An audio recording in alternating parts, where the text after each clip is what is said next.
নমস্কাৰ সকলোলৈ মোৰ বিজয়া ব্লগ চেনেলটিলৈ মই বিজয়াই সকলোকে আন্তৰিকতাৰে স্বাগতম জনাইছোঁ। আশা কৰোঁ আপোনালোক সকলো ভালে আছে আৰু সদায় ভালে থাকক। ৰাতিপুৱা আজি ভিডিঅ'টো আৰম্ভ কৰিছোঁ। 7:30 বজাত খুব ধুনীয়াকৈ ৰ'দটো ওলাইছে আৰু মাজতে যে শাকগুটি পেলাইছিলোঁ, মাটি আনিছিলোঁ, আপোনালোকক দেখাইছিলোঁ আৰু শাক হৈছে। সেয়া জলকীয়া পুলি, বেঙেনা পুলিও ৰুইছোঁ আৰু এয়া টাবতে এনেকৈ ৰুইছোঁ, সৰু সৰু টাবত। আৰু ফুল কেইজোপাও হৈছে, অকণমান ৰ'দ পৰি থাকে কাৰণে খুব ধুনীয়াকৈ আচলতে উঠিছে। আৰু গছবোৰক আচলতে অকণমান ৰ'দৰ প্ৰয়োজন হয়। কিছুমান গছক বেছি ৰ'দত থাকিলেও বেয়া হয়। ৰাতিপুৱা সময়খিনিত আচলতে এইখিনি দেখা পালে মনটো খুবেই ভাল লাগে। আৰু এয়া কাম বনখিনি কৰি মেলি ল'ম, তাৰপিছতে আজি এঠাইত যাম আৰু ক'ত যাওঁ কি কৰোঁ সকলোখিনি আপোনালোকক দেখাই আছোঁ। ভিডিঅ'টো শেষলৈকে চাব বুলি আশা ৰাখিছোঁ আৰু সকলোলৈ এটা অনুৰোধ জনাইছোঁ, যদি মোৰ চেনেলটো আপোনালোকে ছাবস্ক্ৰাইব কৰা নাই প্লিজ ছাবস্ক্ৰাইব কৰিব, লগতে লাইক কৰিব, কমেণ্ট কৰিও জনাব কেনেকুৱা পায়। গতিকে সকলোলৈ ধন্যবাদ জনাইছোঁ পুনৰবাৰ। আৰু এয়া মেচকা টেঙাৰ গুটি আছিলে, আমি কিন্তু খাচেং টেঙা বুলিও কওঁ, মেচকা টেঙা বুলিও কওঁ। এই গুটিকেইটাৰ পৰা ভিতৰত যিটো গুটি থাকে সেইখিনি ৰ'দত দিলে আকৌ যদি পেলাই থৈ দিওঁ মাটিত, তাৰ পৰাই গজি যাব।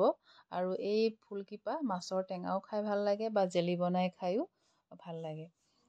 আৰু সেয়া অকণমান চাফা কৰি ল'লোঁ বনাই কৰি উঠি, তাৰপিছতে এয়া সকলোকে খুৱাই মেলি পেলাই যাবৰ কাৰণে ওলাইছোঁ। মন্দিৰ এভাগলৈ যাম, সেইকাৰণে ৰুটিকে খালে এওঁলোকে, আৰু মই বাৰু খোৱা নাই। মন্দিৰত যাম যেতিয়া চাকি গছ জ্বলাই পেলাই খাই ল'ম পিছত। যাবৰ কাৰণে ওলালোঁ। ভাইটি আছে, ভাইটি থাকিব, সি নাযায়, আমি তিনিওজনে যাম। আৰু আচলতে মই সৰুৰ পৰাই, আমি জন্ম হোৱাৰ পৰাই যাই থাকোঁ প্ৰত্যেক বছৰেই। মাঘৰ মাহত যায় আচলতে, মাঘ ফাগুন মাহত। কিন্তু মই বিয়া হোৱাৰ পৰা যোৱা নাই, গতিকে ভাবিলোঁ আজি যাওঁ। আৰু এয়া গণেশ বাবাকো দেখা পালোঁ, সেৱা কৰিলোঁ ৰখি। আৰু এওঁলোকে এয়া জাগিৰোডৰ পৰা আহি পেলাই আমলিঘাটত এয়া সীতাজখলাৰ পৰা গাখীৰ ল'লে। অকণমান ভোগ দিম। গৈ আছোঁ বাৰু মই মাৰ ঘৰলৈ। মাৰ ঘৰৰ পৰাই মন্দিৰ ভাগলৈ যাম। আৰু এয়া পালোহি আহি। আৰু এয়া ভাইটিৰ ছোৱালীজনী আহিছে দৌৰি, তাইক কোলাত লৈ পেলাই এয়া সোমালোঁ আহি ঘৰ।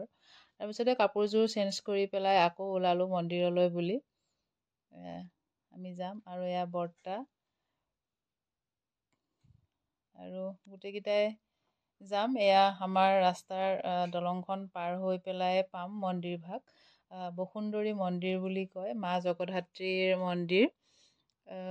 বহু বছৰৰ আগৰ পৰাই মন্দিৰ ভাগত মানুহ অহা যোৱা হৈ আছে আৰু এতিয়া বহল হৈ আহি আছে লাহে লাহে। আৰু এয়া মন্দিৰ ভাগ পালোহি আহি। এয়া বাহিৰৰ গেটৰ দৃশ্য। খুব ধুনীয়া ঠাইখিনি, আপোনালোকে যদি যোৱা নাই যাব পাৰিব এবাৰ, খুব ভাল পাব যায়। তাৰপিছতে এয়া দেউতাই গৈ পোৱাৰ পিছতেই যিহেতু ভোগ দিম অকণমান পায়স, গতিকে জুই ধৰিছে, খৰি লৈ গৈছে আৰু খোৱা যোগাৰো লৈ গৈছে। নিৰামিষ ভাত খাব লাগিব, ভাতো বনাব লাগিব। আৰু এয়া মই পায়সখিনি বনাবৰ কাৰণে চাউল ধুই লৈছোঁ আৰু এইফালে কাজু কিচমিচ গাখীৰখিনি উতলাৰ পিছতে এয়া পায়সখিনি বনাইছোঁ। চাউলকেইটা দি দিলোঁ। যিহেতু মাঘৰ মাহত মানুহ বেছি হয়, তথাপিও এতিয়াও আছেই, 4-5টা পাৰ্টি আহিছে ভাত বনোৱা বা সেনেকুৱা। এয়া ভোগখিনি হৈছেই। তাৰপিছতে মন্দিৰৰ এয়া ভিতৰৰ ভাগ। একেবাৰে ভিতৰৰ ভাগটো বাৰু ভিতৰলৈ মোবাইলটো নিনো, অকণমান আঁতৰৰ পৰাই আপোনালোকক দেখাম যিমানখিনি পাৰোঁ। আৰু এয়া অকণমান পাহাৰ আৰু শিলতেই এনেকৈ ষ্টেপ খটখটি বনাই দিছে এতিয়া। আগতে নাছিলে বাৰু, এইবোৰ নতুনকৈ বনাই দিছে অসুবিধাৰ কাৰণে। আৰু চাৰিওফালে মন্দিৰ আছে। মা জগধাত্ৰীৰ পিছতে গণেশ কাৰ্তিকৰ মন্দিৰ আৰু এতিয়া নতুনকৈ শিৱ মন্দিৰ এভাগো হৈছে। মই আচলতে আগতে যাওঁতে এই শিৱ মন্দিৰ ভাগ হোৱা নাছিলে, নতুনকৈ হৈছে আৰু খুব ভাল লাগিলে। তাতেও যাই সেৱা কৰিলোঁ। এয়া তেওঁ নিজে নিজেই শিলত ওলাইছে। আৰু এয়া মানুহৰ অকণমান ভিৰ আছিলে। মাঘ ফাগুন মাহত খুব ভিৰ হয় ইয়াতে প্ৰতিদিনাখনেই মানুহ থাকে আৰু বিশেষকৈ ভীম একাদশীৰ মেলা দিনাখন তাতে ডাঙৰকৈ মেলা হয় বহুতেই ডাঙৰকৈ হয় আৰু বহুত মানুহ হয় অজস্ৰ মানুহ হয় গতিকে ক'তনো সেইদিনাখন আগতে গৈছিলোঁ বাৰু এতিয়াতো যাবই নাপাওঁ এয়া মাৰ ভিতৰৰ অংশ মা জগদ্ধাত্ৰীৰ আৰু অকণমান আপোনালোকক এনেকৈ দেখাই দিলোঁ এয়া সেৱা কৰিলোঁ ভাল লাগিলে বহু বছৰৰ মূৰত মাক দৰ্শন কৰিলোঁ মনটো খুব এটা ভাল লাগিছে বহু দিনৰ পৰাই ভাবি আছিলোঁ যাম বুলি আৰু আজি মায়ে মিলালে গতিকে গ'লোঁ সেৱা কৰিলোঁ আৰু এয়া চাহ এতিয়া সেৱা কৰাৰ পিছতে চাহ খাম দেউতাই চাহ বনাই কৰি ৰেডি কৰি থৈছে আৰু এওঁ ভগাই দিছে আমাৰ মানুহ বৰমা আৰু দেউতা মা বোৱাৰী এনেকৈ বেছি মানুহ নাই বৰ্তাও গৈছে বাৰু আৰু মোক পঢ়োৱা স্কুলৰ এজন ছাৰ গৈছে দেউতাৰ লগৰ একেলগে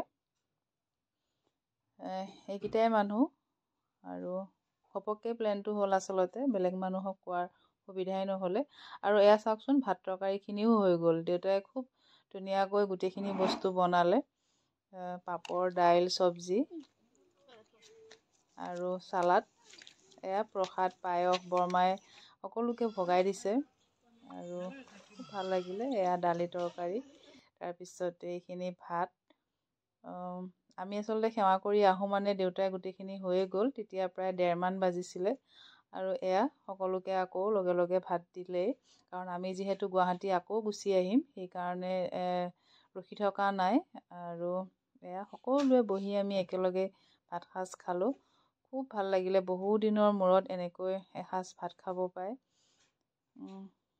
আৰু এয়া ময়ো বহিলোঁ শেষত আৰু ইমানেই সোৱাদ হৈছিলে ভাত আঞ্জা খুব ভাল লাগিছিলে এয়া চাৰেও খাই ল'লে আকৌ আমি এতিয়া আহিবৰ কাৰণে ওলালোঁ আমাৰ ঘৰৰ পৰা প্ৰায় 5 কিলোমিটাৰমান হ'ব মন্দিৰ ভাগলৈ গতিকে আমি এয়া 2:30 বজাত হৈ মেলি গোটেইখিনি হৈ গ'ল আকৌ ওলালোঁ যিহেতু আমি গুচি আহিম সেইকাৰণে অকণমান দৌৰাদৌৰিকৈ এয়া ওলালোঁ আৰু আপোনালোকক অকণমান মন্দিৰৰ চাৰিওকাষটো দেখাম শিলতে আচলতে সকলো শিলৰ মাজে মাজে আছে মন্দিৰ 3টা 4টা মন্দিৰ আৰু এয়া খটখটি ওপৰলৈ উঠা তাৰপিছতে এই মন্দিৰ ভাগ মাৰ মন্দিৰ ভাগ পায় আৰু এয়া বসুন্দৰী থান বুলি কয় বসুন্দৰী থান বুলি খুব জাগ্ৰত হয় মাৰ মন্দিৰ ভাগ আৰু মনৰ কামনা পূৰ্ণ হয় বুলিয়ে আমি বিশ্বাসত চলি আহিছোঁ বা মানি যাম আৰু সেয়া গোটেইখিনি আকৌ ভৰাই ল'লোঁ গাড়ীত গোটেই যোগাৰখিনিয়ে লৈ আহিছিলোঁ তাৰপিছতে ঘৰত আমি নৰখিলোৱে আকৌ আহিলোৱে গুৱাহাটীৰ অভিমুখী গতিকে এয়া বাটত আহোঁতে আকৌ দেখা পালোঁ মাছ এয়া চাওকচোন নাট সিঁচা মাছ আৰু এয়া ইফালে মৰণাও মাৰি আছে কিমান ধুনীয়া দৃশ্য এটা মাছ কিনিলোঁ নাদৰ মাছ বহুত সোৱাদ হয় খাবলৈ আৰু বহুদিনৰ মূৰত পালোঁ সেইকাৰণে অকণমান কিনি ল'লোঁ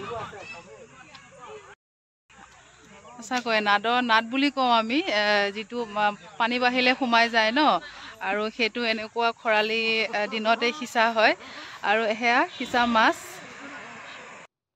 আৰু এয়া মাছ কেইটামান লৈ মেলি আহিলোঁ আকৌ যিহেতু এতিয়া ঠাণ্ডাৰ দিন গতিকে সোনকালেই গধূলি হয় আৰু এয়া গুৱাহাটী পাওঁ মানে আন্ধাৰেই হ'ব ধন্যবাদ সকলোলৈ বহুত আন্তৰিকতাৰে ধন্যবাদ জনাইছোঁ ভিডিঅ'টো শেষলৈকে চোৱাৰ বাবে আকৌ লগ পাম নতুন ভিডিঅ' এটাৰ সৈতে আৰু এয়া বেলিটো মাৰ যাবৰে হ'ল গতিকে আজিলৈ আহিছোঁ আকৌ লগ পাম ধন্যবাদ